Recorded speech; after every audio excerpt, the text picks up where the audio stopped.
علم کا ایک قطرہ جہالت کے سمندر سے بہتر ہے اور عمل کا ایک قطرہ علم کے سمندر سے افضل ہے۔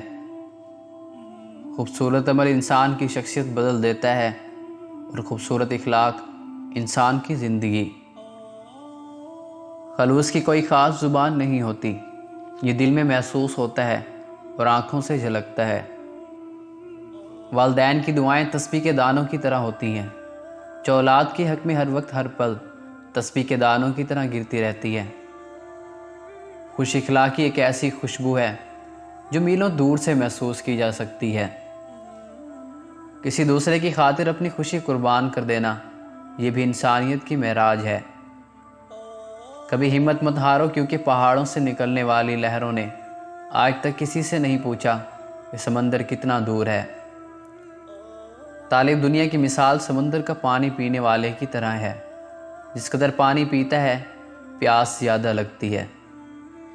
رب کو عبادت سے اور مخلوق کو اپنے اخلاق سے راضی کرو، دنیا اور آخرت میں خوش رہو گے۔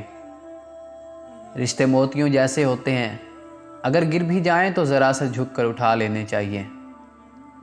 کسی کو کمزور اور حقیر نہ سمجھو، کیونکہ راستے میں چھوٹا سا پتھر بھی آپ کو منہ کے بل گرا سکتا ہے۔ اپنی غلطی کا اعتراف کر لینا ایک خصوصیت ہے، اس سے نفس میں عاجزی پروان چڑھتی ہے اور تکبر کمزور ہوتا ہے۔ غلطی ماننے اور گناہ چھوڑنے میں کبھی دیر مت کرو، کیونکہ سفر جتنا طویل ہوتا جائے گا واپسی اتنی ہی دشواری ہوگی۔ دنیا کا سب سے خوبصورت پودا محبت کا ہوتا ہے، جو زمین میں نہیں بلکہ دلوں میں اگتا ہے۔ جو ظلم کے ذریعے عزت چاہتا ہے، اللہ اسے انصاف کے ذریعے ذلیل کرتا ہے۔ وہ ساتویں آسمان پر رہنے والا رب ہم زمین پر بسنے والوں کے درد ہمارے ساتھ جینے والے انسانوں سے بہتر جانتا ہے۔ اللہ کا شکر ادا کرو، یہ نہ سوچو اللہ تمہاری دعا کو فوراً قبول کیوں نہیں کرتا، بلکہ یہ شکر کرے کہ وہ تمہارے گناہوں کی سزا فوراً نہیں دیتا۔ نادان ڈھول کی مانند ہوتا ہے، بلند آواز ہوتا ہے مگر اندر سے خالی ہوتا ہے۔ برا وقت وہ شفاف آئینہ ہے جو بہت سے چہرے صاف کر دیتا ہے، اور اچھا وقت ایسا بادل جو تیز دھوپ کو بھی روک لیتا ہے۔